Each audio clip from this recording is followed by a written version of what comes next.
Most triathletes want to train hard, recover fast, and race as quick as they can. And they'll often put effort into their nutrition, using calorie tracking software, but they still feel stuck. Well, in this video, I'm going to show you why the guidance that those apps give you might actually be your problem in the first place, and a framework that you can follow instead that is so much better. If we haven't met yet, then hey, I'm James and I'm a registered sports nutritionist, and getting stuck into this sort of thing is something that I love. I very vividly remember working one-on-one with a triathlete called Owen who kept feeling beaten up after his training.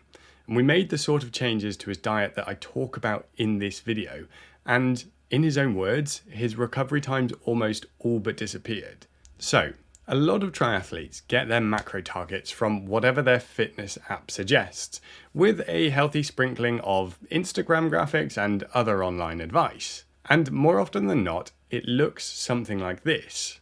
It's neat, it's tidy, and it gives you a satisfying pie chart too.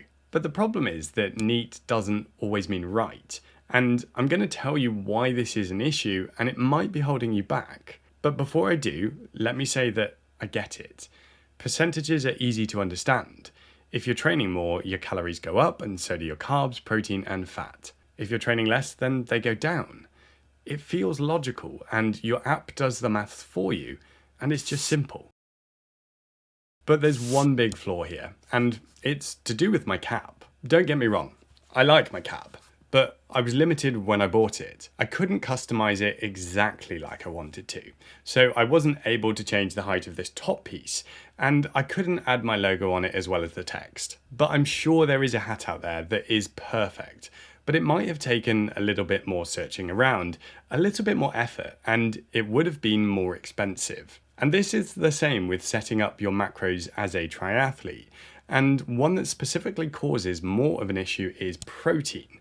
And that's because it shouldn't scale with your calorie burn. Whether you're eating 1,800 or 3,800 calories, your body's protein needs are mostly linked to you. So your weight and your muscle mass, not directly to how many calories that you burn. So what happens if you follow the 25% protein ratio, or even 30 or 35% like I've seen? On a high volume week, that split could give you some pretty insane protein intake numbers, way over what is actually useful, and at the potential risk of depleting you of other macros which are much more important at that training volume. And then on a low volume week, or perhaps a weight loss phase, calories drop, so protein drops with it, right at the point when you need it the most to adapt and to preserve muscle mass. Right, I think it's time to take this off now, I am hot. I've worked with triathletes on both ends of the spectrum here. One was smashing 14 hours of training a week, eating 220 grams of protein a day because the app said so.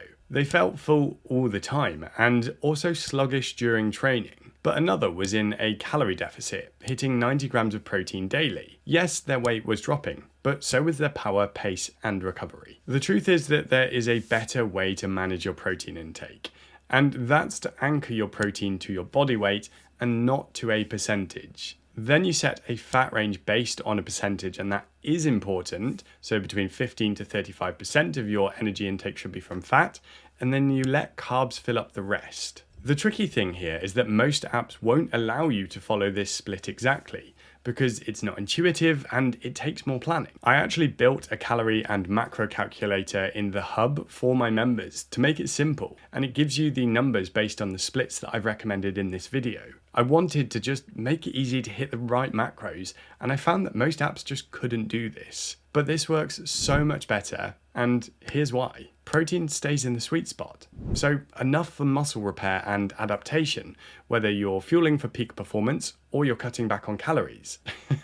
Just had a notification from my Garmin saying that my recovery time has improved because I've had such a relaxing day.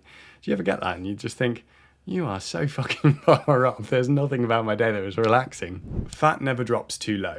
It's crucial for hormones, recovery, and general health. And then carbs flex with your training. So more on big weeks, less on recovery weeks, always fueling intensity. And overall, you still get some flex with this, and you can push your protein intake to the top of the range if you're into a weight loss phase, your training volume is high, or you're an older athlete. Now, yes, This takes more effort to set up than the 25-25-50 plan. You have to be a bit more nuanced with your nutrition, understand the macros in your food a little bit better. But once you get over the initial hurdle, it's a much better way to manage your nutrition, and it will be second nature. It will help with your performance and your recovery. Because this might sound like marketing crap, but the real performance gains don't come from 250-pound super shoes, even if they are super fun to run in. They come from fueling your body properly day in, day out, because that is going to compound and give you a much better return in the long term, and crucially reduce the risk of illness and injury. And that means you can stay training consistently over time,